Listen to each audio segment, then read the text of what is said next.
ಮೇಲ್ಗಡೆ ಶಿವ, ಶಿವನ ಹಿಂದ್ಗಡೆ ಪಾರ್ವತಿ, ಎಲ್ಲ ಕಡೆ ಸೋಮೇಶ್ವರ ಅಂದ್ರೆ ಲಿಂಗು ಎದುರುಗಡೆ ನಂದಿಯನ್ನ ನೀವು ಕಾಣಬಹುದು. ಇಲ್ಲಿ ಎದ್ದು ನಿಂತಿರೋ ನಂದಿ, ನಂದಿ ಮೇಲ್ಗಡೆ ಋಷಭಾರೂಢ ಮೂರ್ತಿ ಇರುವಂತ ಶಿವ, ಶಿವನ ಹಿಂದ್ಗಡೆನೆ ಪಾರ್ವತಿಯನ್ನ ನೀವು ಕನ್ನಡಿಯಲ್ಲಿ ನೋಡಬೇಕು. ಈ ಇಲ್ಲಿ ಮೂರ್ತಿ ನೋಡಿ, ಅಲಂಕಾರ ರಹಿತ ಮೂರ್ತಿ. ಈಗ ಬೈಕ್ ಮೇಲೆ ನಮ್ಮ ಮಿಸಸ್ ಯಾವ ರೀತಿ ಹಿಂದ್ಗಡೆ ಕೂಡ್ಸ್ಕೊಂಡಿರ್ತೀವಿ, ಆಗಿನ ಕಾಲದಲ್ಲಿ ನಂದಿ ಶಿವ ಪಾರ್ವತಿ ಸಂಚಾರ ಮಾಡುವಂತ ವಿಗ್ರಹ. ಈ ದೇವಸ್ಥಾನಕ್ಕೆ 1600 ವರ್ಷಗಳ ಇತಿಹಾಸ, 6ನೇ ಶತಮಾನ ದೇವಸ್ಥಾನ. ಇದು ಮೂಲತಃ ಜೈನ ಬಸ್ತಿತ್ತು ನಾವು ಉಲ್ಲೇಖದಲ್ಲಿ ಕಾಣಬಹುದು. ಪದ್ಮಾವತಿ ದೇವತೆಯ ಧರ್ಮವನ್ನು ಮೆಟ್ಟಿ, ಅಂದ್ರೆ ಜೈನ ಧರ್ಮವನ್ನು ಮೆಟ್ಟಿ ಈ ಸೋಮನಾಥ ಬಂದಿರುವುದು. ಈ ಸೋಮನಾಥ ಇವರಿಗೆ ಕಾರಣ ನಮ್ಮ ನಿಮ್ಮ ಹತ್ರ ಒಬ್ಬ ಸಾಮಾನ್ಯ ಭಕ್ತನಿಂದ. ಆ ಭಕ್ತನ ಹೆಸರು ಆದಯ್ಯ ಶೆಟ್ಟಿ. ಒಬ್ಬ ಭಕ್ತನ ಭಕ್ತಿಗೆ ಇಚ್ಛಾನುಸಾರವಾಗಿ ಸೌರಾಷ್ಟ್ರದಿಂದ ಬಂದಂತ ಸೋಮನಾಥ ಈತ. ನೀವು ಮೊದಲಿಗೆಲ್ಲ ಯುಗಾದಿಗೆ ಸೂರ್ಯನ ರಶ್ಮಿಯ ಕಿರಣಗಳು ಭಗವಂತನ ಮೇಲೆ ಗೋಚರವಾಗ್ತಿತ್ತು. ಈಗ ಕಾಲ ಬದಲಾವಣೆಯಾಗಿ ಮೇ 25ರಿಂದ 28 ಅಕ್ಷರಗತಿಯಾಗಿ 10ನೇ ದಿವಸ, ಅಂದ್ರೆ ಮುಂದಿನ ತಿಂಗಳ 25ರಿಂದ 28ರಲ್ಲಿ ಒಂದು ದಿವಸದಲ್ಲಿ ಸೂರ್ಯನ ನಿಖರವಾಗಿರುತ್ತ ರಶ್ಮಿ ಕಿರಣಗಳು ಗೋಚರವಾಗ್ತವ. ನೀವು ಕೇಳ್ಬೋದು, ಏನಾದ್ರು ಜೈನ ಬಸ್ತಿಯ ಸಂಕೇತಗಳಿದ್ದಾವ? ಇಲ್ಲಿ 2 ಆನೆ ನಡುವೆ ಒಂದು ಲಕ್ಷ್ಮಿ ಕಾಣಿಸುತ್ತೆ, ಗಜಲಕ್ಷ್ಮಿ. ಇದು ಜೈನ ಬಸ್ತಿಯ ಸಂಖ್ಯಾ ಸೂಚನಾ ಫಲಕವನ್ನು ತೋರಿಸುತ್ತೆ. ಮೇಲ್ಗಡೆ ಕಾಣಿಸುತ್ತೆ ಬ್ಲೂ ಕಲರ್. ಇದು ಒಳಾಂಗಣದ ವಿಶೇಷ. ಇನ್ನು ಅದೇ ಪ್ರಕಾರವಾಗಿ ಹೊರಾಂಗಣ ವಿಷಯ ಸಾಕಷ್ಟಿದೆ. ದಕ್ಷಿಣ ದ್ವಾರದ ಮಂಟಪ, ನೀವು ಆಗಲೇ ಅಕ್ಕ ಹೋಗಿ ತೋರಿಸ್ತಾ ಇದ್ರು ಅಜ್ಜರಿಗೆ. ಏನಂದ್ರೆ ಒಂದು ಕಲ್ಲಿನಲ್ಲಿ ಹಾವು ಮುಟ್ಟಿ ಚಂದ್ರ ಇದೆ, ಹಾವು ಏನಾದ್ರೂ ಚಂದ್ರ ಮುಟ್ಟ ಪ್ರಳಯ ಆಗತ್ತೆ ಅಂತ ಸಂಕೇತ. ಅತಿ ಕೆಟ್ಟ ಗ್ರಹಣ ಹಿಡಿದಾಗ ಒಂದು ಕೂದಲಷ್ಟು ಹಾವು ಕಲ್ಲಿನಲ್ಲಿ ಸರಿರುತ್ತದೆ. ಅದು ಸುಮಾರು ಶತಮಾನಗಳಿಗೂ ಒಮ್ಮೆ ಒಂದು ಕೂದಲಲ್ಲಿ ಮನಸ್ಸು ಸರದ ಪುಣ್ಯ. ಅದು ಇದರಲ್ಲಿ ಯಾವುದೇ ತರದ ಉಲ್ಲೇಖ ಇಲ್ಲ. ನಮ್ಮ ಅಜ್ಜ ಅಪ್ಪಾಜಿ ತಂದೆ ಮುತ್ತಜ್ಜ ಹೇಳಿದ ಪ್ರಕಾರ. ಇನ್ನು ಆ ಮಂಟಪಕ್ಕೆ ನಾವ್ ಏನ್ ಕರಿತೀವಿ ಅಂದ್ರೆ ಪಾಪ ವಿಮೋಚನ ಮಂಟಪ ಅಂತ ಕರಿತೀವಿ ನಾವು. ಕಾರಣ, ಮೊದಲಿಗೆ ಹಾವು ಮುಟ್ಟು ಚಂದ್ರ, ತದನಂತರ ಹಲ್ಲಿ, ತದನಂತರ ಪುಷ್ಪ, ತದನಂತರ ಏಡಿ, ತದನಂತರ ನಂದಿಯನ್ನ ಕಾಣಬಹುದು ಆ ಮಂಟಪದಲ್ಲಿ. ಅಲ್ಲಿ 1-2 ಹೆಜ್ಜೆ ಇಟ್ಟರೆ ಪಾಪಗಳು ಪರಿಹಾರ ಆಗ್ತಾವು. ಇನ್ನು ಅದೇ ರೀತಿಯಾಗಿ ನೀವು ದಕ್ಷಿಣ ದ್ವಾರ ಮಂಟಪದಿಂದ ಎಡಭಾಗದಲ್ಲಿ ಹೋದಾಗ ಕಲ್ಯಾಣಿಯ ಒಂದು ಸಾಮ್ರಾಜ್ಯ ಕಾಣಿಸುತ್ತೆ.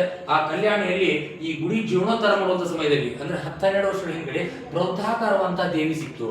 ಆ ದೇವಿ ಹೆಸರೇ ಲಜ್ಜಾಗೋರಿ. ಲಜ್ಜಾಗೋರಿ ಅಂದ್ರೆ ಸಾಮಾನ್ಯ ಭಾಷೆಯಲ್ಲಿ ಲಜ್ಜೆ ಬಿಟ್ಟು ಕೂತಿರ್ತಾರ.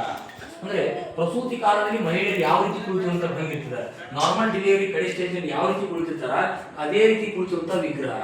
ಇನ್ನು ಲಜ್ಜಾಗುರಿ ಒಂದು ಋಷಭಾರೂಢ ಸೋಮೇಶ್ವರ ಮುಖವುಳ್ಳ ದೇವತೆಗಳನ್ನು ಕಾಣಬೇಕಾದ್ರೆ ಲಕ್ಷ್ಮೇಶ್ವರದಲ್ಲಿ ಮಾತ್ರ ಜಗತ್ತಿನ ಯಾವ ಮೂಲೆಯಲ್ಲಿ ಸಿಗಲ್ಲ. ಇನ್ನು ಆ ತಾಯಿ ಒಂದು ವೈಶಿಷ್ಟ್ಯತೆ ಅಂದರೆ ಪ್ರತಿ ಮಂಗಳವಾರ ಶುಕ್ರವಾರ ಉಡಿ ತುಂಬುವಂತ ಕಾರ್ಯಕ್ರಮ ಇರ್ತದೆ. ಎದಕ್ಕೋಸ್ಕರ? ಕಲ್ಯಾಣ ಭಾಗ್ಯ, ಸಂತಾನ ಹಾಗೂ ಪ್ರತಿ ತಿಂಗಳು ಆಗುವಂತ ಮಂತ್ಲಿ ಡೇಟ್ಸ್ ಏನಾದರೂ ಲೋಪ ದೋಷವಿದ್ರು ಕೂಡ ಆ ತಾಯಿ ಹತ್ರ ಋತಾಚಮೆಯಲ್ಲಿ ಭಾಗವಹಿಸಿದ ಅತಿ ಶೀಘ್ರವಾಗಿ ವರವನ್ನು ಕೊಡುವಂತ ದೇವಿ.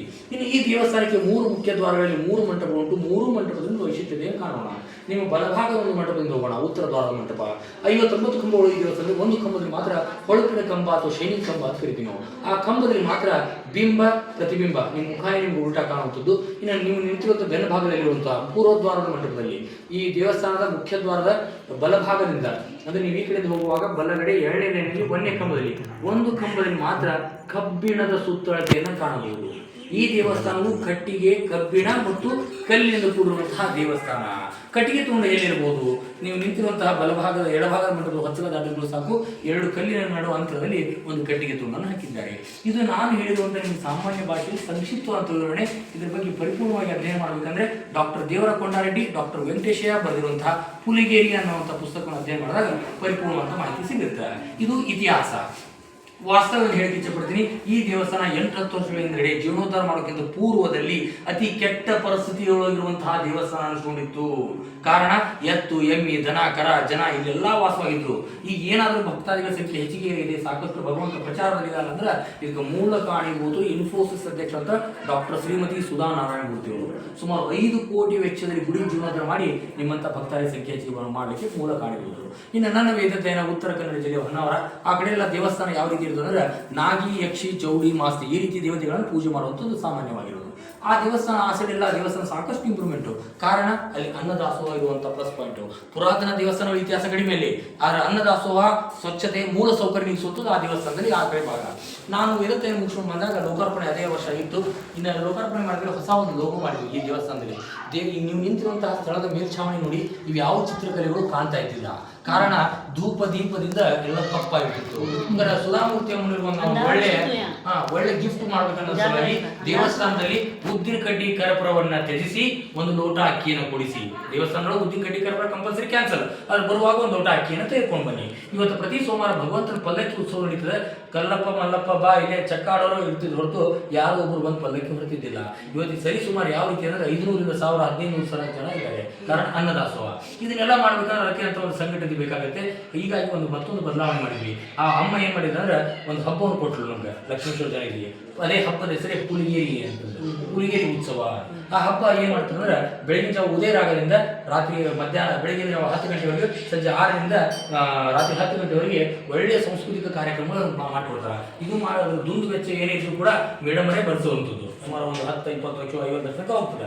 ಇನ್ನು ಅಮ್ಮ ಇಷ್ಟೆಲ್ಲ ನಮ್ಮ ಊರಿನ ಜನತೆಗೆ ಮಾಡ್ಯಾರ ಅಂದ ಕೂಡ ಆ ತಾಯಿಗೋಸ್ಕರ ನಾವು ಕೂಡ ಒಂದು ಹಬ್ಬವನ್ನು ಮಾಡಿದ್ವಿ. ಆ ಹಬ್ಬದ ಹೆಸರೇ ಶಿವರಾತ್ರಿ ಸುಧಾಮೂರ್ತಿ. ಶಿ ಅಂದ್ರೆ ಶಿವನ ಧ್ಯಾನ ಮಾಡೋದು, ಅಂದ್ರೆ ವರವನ್ನು ಪಡೆಯುವುದು ಶಿವನಿಂದ, ರಾತ್ರಿ ಜಾಗರಣೆ ಮಾಡೋದು, ತ್ರಿಕಾಲ ಸಮಾಜ ಚಿಂತನೆ ಬಯಸುವುದು. ಒಂದು ಸುಧಾರಣೆಯನ್ನು ಮಾಡೋದು, ಧಾರೆ ಇಡುವುದು, ಮೂರ್ತಿಯಾಗಿ ರೂಪಿಸುವುದು, ತ್ರಿಕಾಲ ಸಮಾಜ ಚಿಂತನೆ ಬಯಸುವುದು. ಇವೆರಡೂ ಲೋಗೋ ಇಟ್ಕೊಂಡು ಪ್ರತಿ ವರ್ಷ ದೇವಸ್ಥಾನದಲ್ಲಿ ಹೆಚ್ಚಿನ ಪ್ರಮಾಣದೊಳಗೆ ಸಾಂಸ್ಕೃತಿಕ ಕಾರ್ಯಕ್ರಮ ಮಾಡುವುದು. ಅದರಲ್ಲಿ ವಿಶೇಷವಾಗಿ ಶಿವರಾತ್ರಿಯ ದಿವಸ ಸುಮಾರು 25,000 ಖರ್ಚು ಮಾಡಿ ರಾತ್ರಿ ಯಾಮ್ ಪೂಜೆ ಮಾಡ್ತಿದ್ದೆ ನಾನು. ಅಂದರೆ ಸುಮಾರು ಒಂದು 10 ವರ್ಷದ ಹಿಂದೆ ಎಲ್ಲ ಭಟ್ರನ್ನ ಕರೆಸಿ 11 ಮಂದಿ ಭಟ್ರನ್ನ ಕರೆಸಿ ರಾತ್ರಿ ರುದ್ರಾಣಿಸಿದೆ ಎಲ್ಲ ಮಾಡಿದೆ. ಅದು ಯಾವುದೂ ಕ್ಲಿಕ್ ಆಗಲಿಲ್ಲ. ಯಾಕಂದ್ರೆ ಓಂ ನಮಃ ಶಿವ ಅಂತ ನೀವು ಎಷ್ಟಂತಗೂ ಅನ್ಲಿಕ್ಕೆ ಆಗ್ತದೆ. ಈಗ ಅದನ್ನು ಹೊರತುಪಡಿಸಿ ಸಾಂಸ್ಕೃತಿಕ ಕಾರ್ಯಕ್ರಮ ಇಟ್ಟರೆ ಎಲ್ಲ ನೋಡ್ಕೊಂಡು ಅಟ್ಲೀಸ್ಟ್ ಕನಿಷ್ಠ ಕ್ಷೇತ್ರದೊಳಗೆ ಬಂದು ಕುತ್ಕೊಳ್ಳಿ ಬಂದಂಥ ಭಕ್ತಾದಿಗಳು ಅನ್ನೋ ಉದ್ದೇಶಕ್ಕೆ ಈ ರೀತಿ ಒಂದು ಬದಲಾವಣೆ ಮಾಡ್ಕೊಂಡು ಬಂದ್ವಿ. ತಮಗೂ ಕೂಡ ಶಿವರಾತ್ರಿ ದಿವಸ ನೀವು ಹುಬ್ಬಳ್ಳಿ ಧಾರವಾಡ ಸಮೀಪ ಇದ್ರೆ ಶಿವ ಜಾಗರಣೆ ಮಾಡಲಿಕ್ಕೆ ಎಲ್ಲ ಕುಟುಂಬ ಸಮೇತವಾಗಿ ಆಗಬೇಕಾಗಿ ವಿನಂತಿ. ಹರ ಹರ ಮಹಾದೇವ.